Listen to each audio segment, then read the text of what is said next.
बात हो जाए सियासत के हवाले से, जहां पर जोड़ तोड़ इस वक्त अरूज पर है और क्यों ना हो, इलेक्शन सर के ऊपर हैं और अब यकीनन वो जो अब पता नहीं बंदर बांट इसके लिए सही वर्ड होगा या नहीं। बुखारी साहब से वैसे पूछ लेते हैं कि बंदर बांट बुखारी साहब सही लफ्ज़ होगा इस वक्त जो सिचुएशन बनी हुई है, दुबई में जो महफिलें जमी हुई हैं और बात होनी है जी वज़ीर आज़म कौन होगा निगरान, फिर बात होनी है जी कि असम्बलियाँ कब तोड़नी है, नया इंतखाब कब होगा।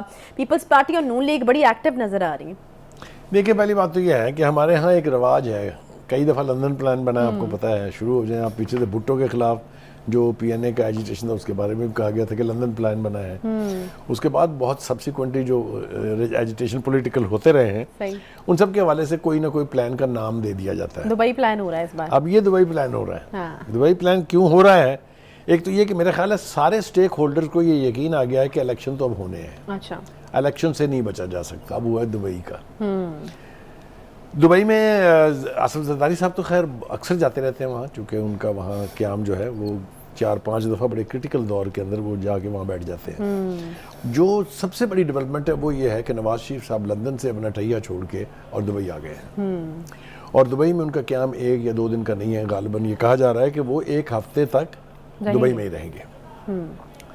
बिलावल भुट्टो ज़रदारी भी वहाँ पहुँच चुके हैं, मरीम नवाज़ भी पहुँच चुकी हुई हैं और हमारी इतलात ये हैं कि प्राइम मिनिस्टर भी किसी लम्हे वहाँ पहुँचने वाले हैं जो लंदन में मौजूद थे।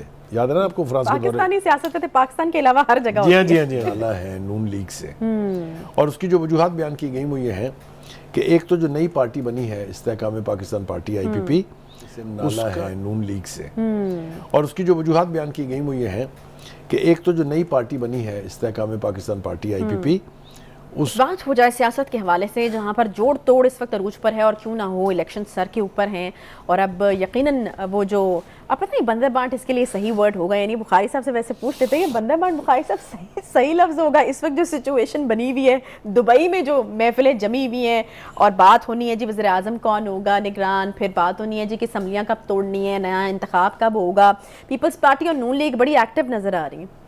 देखिए, पहली बात तो यह है कि हमारे यहाँ एक रिवाज है, कई दफ़ा लंदन प्लान बना, आपको पता है। शुरू हो जाए आप पीछे से भुट्टो के खिलाफ जो PNA का एजिटेशन था उसके बारे में भी कहा गया था कि लंदन प्लान बना है। उसके बाद बहुत सब्सिक्वेंटली जो एजिटेशन पॉलिटिकल होते रहे हैं उन सब के हवाले से कोई ना कोई प्लान का नाम दे दिया जाता है। दुबई प्लान हो रहा है इस बार। अब ये दुबई प्लान हो रहा है। हाँ। दुबई प्लान क्यों हो रहा है? एक तो ये कि मेरा ख्याल है सारे स्टेक होल्डर्स को ये यकीन आ गया है कि इलेक्शन तो अब होने हैं। अच्छा, इलेक्शन से नहीं बचा जा सकता।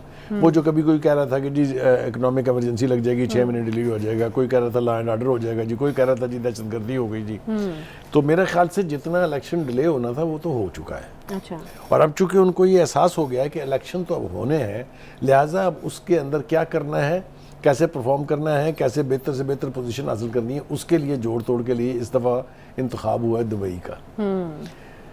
दुबई में आसिफ जरदारी साहब तो खैर अक्सर जाते रहते हैं वहाँ, चूँकि उनका वहाँ क़याम जो है वो 4-5 दफ़ा बड़े क्रिटिकल दौर के अंदर वो जाके वहाँ बैठ जाते हैं। जो सबसे बड़ी डेवलपमेंट है वो ये है कि नवाज शरीफ साहब लंदन से अपना टैया छोड़ के और दुबई आ गए हैं। और दुबई में उनका क़याम 1 या 2 दिन का नहीं है, गालिबन ये कहा जा रहा है कि वो 1 हफ्ते तक दुबई में ही रहेंगे। बिलावल भुट्टो ज़रदारी भी वहाँ पहुँच चुके हैं, मरीम नवाज़ भी पहुँच चुकी हुई हैं और हमारी इतलात ये हैं कि प्राइम मिनिस्टर भी किसी लम्हे वहाँ पहुँचने वाले हैं जो लंदन में मौजूद थे।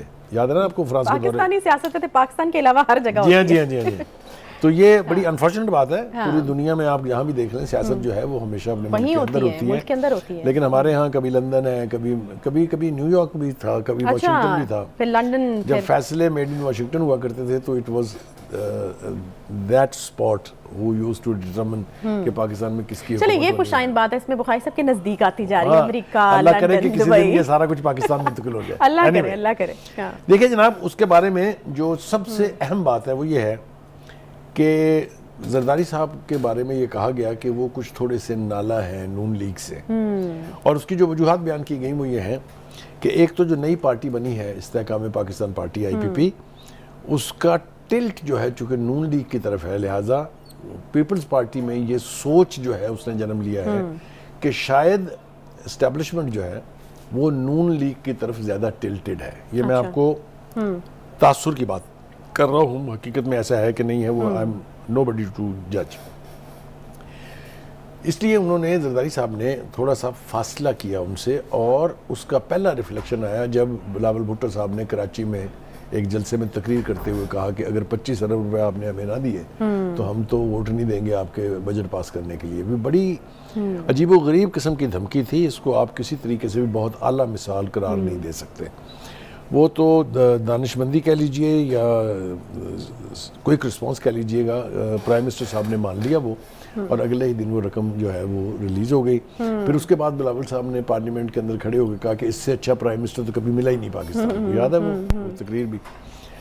तो दूसरी बात यह है कि अब जरदारी साहब ये तकाजा कर रहे हैं नवाज शरीफ साहब से कि आप हमें हमारे बंदों को एडजस्ट करें पंजाब में।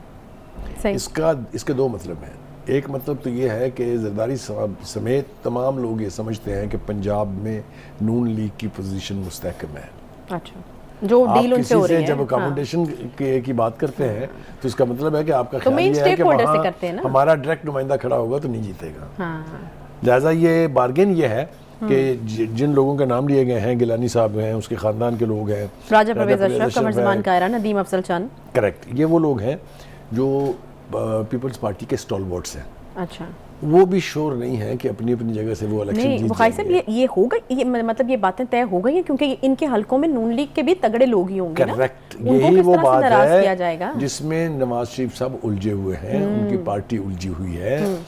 एक तजर्बा करके उन्होंने देखा, अगर आपको याद हो 22 जुलाई के जो ज़िमनी इंतखाबात हुए थे जिसमें 20 से 15 टिकटें जो है वो पीटीआई के मुनहरफ जो लोग थे उनको दी गई थी। अच्छा। उनको नून लीग के लोगों ने वोट नहीं दिया, वो 15 की 15 सीटें हार गए और सारी की सारी सीटें पीटीआई जीत गई। इसलिए ये सबक सीखा है नून लीग ने कि जहां जहां उनकी अपनी कॉन्स्टिट्यूंसी और अपना वोट बैंक है वहां वो किसी दूसरे को टिकट नहीं देंगे। नहीं तो फिर यहाँ पे कैसे एडजस्ट होगा, सॉरी, ये मुझे अंदाजा नहीं है अभी। बड़ा टिकलिश मामला है ये।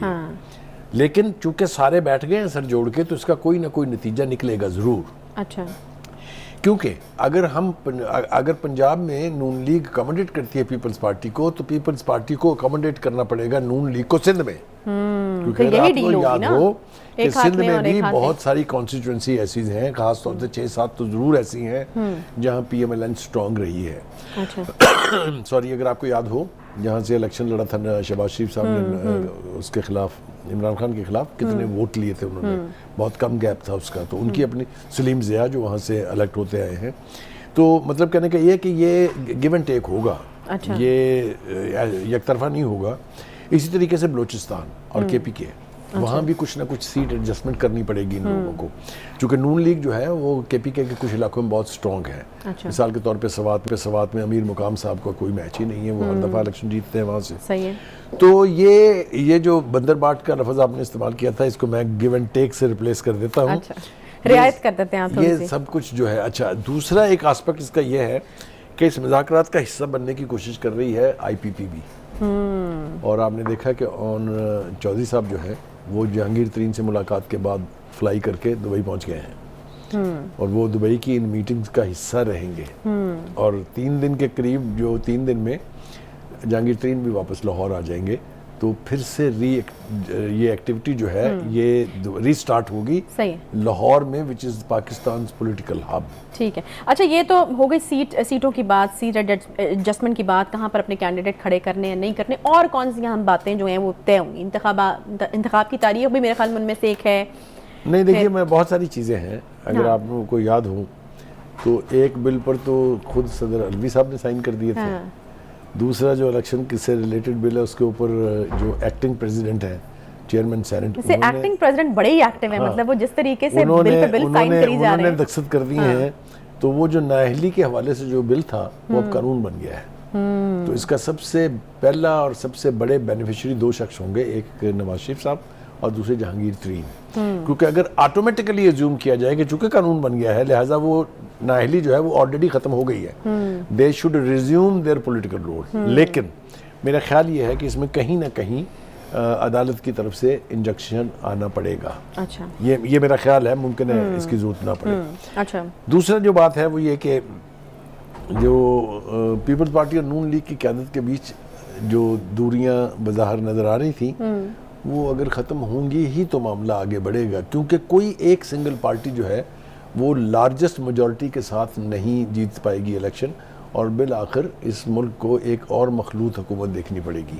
और वो मखलूत हुकूमत जो है वो करीब तरीन, या जिसको कहते हैं ना कि क्यास के ऐन मुताबिक जो है वो ये है कि पीपल्स पार्टी और नून लीग हाथ में ला लें, सिंध में वो हुकूमत बनाए, पंजाब में कोलिशन बन जाए और सेंटर में जो है वो हुकूमत नून लीग को मिल जाए। और कुछ इस तरह का उसी की तैयारियां हो रही हैं। हाँ, मेरे ख्याल से ये अच्छा, सारा ऑफिशियली तो कोई चीज़ सामने नहीं, मेरे ख्याल में एक बड़ी अहम मुलाकात अभी बाकी है आसिफ अली जरदारी साहब और मियां नवाज शरीफ की, जिसका इम्कान जाहिर किया जा रहा है कि हो जाएगी, हो सकता है आज रात तक हो जाए। उसके बाद आपको लगता है कि ऑफिशियली कुछ चीज़ें जो हैं वो बयान की जा सकती हैं या फिर बता दिया जाएगा कि ये तय हो गया? हाँ, मेरे ख्याल से अगर आप रिकॉल करके देखें तो जरदारी साहब और नवाज शरीफ साहब की जो मुलाकातें हम माजी में हुई हैं वो हमेशा नतीजा खेज हुई हैं। तो ये इम्कान भी है कि इन दोनों की मुलाकात अगर आज रात को हो जाती है तो कल सुबह तक शायद कौम कोई अच्छी खुशखबरी सुने, ख़ास तौर से इन दोनों पार्टियों की जो स्ट्रेटजी इलेक्शन लड़ने के हवाले से होगी। अभी तक जो जिस चीज़ पर इलेक्शन की कोई डेट भी आ सकती है? हाँ, मेरे ख्याल से उसकी फाइनल डेट आ सकती है। असल में दो चीज़ें तय होना बाकी हैं। एक तो ये कि क्या असेंबली अपने वक्त पर टूटेगी या अपने वक्त से थोड़ा पहले टूटेगी।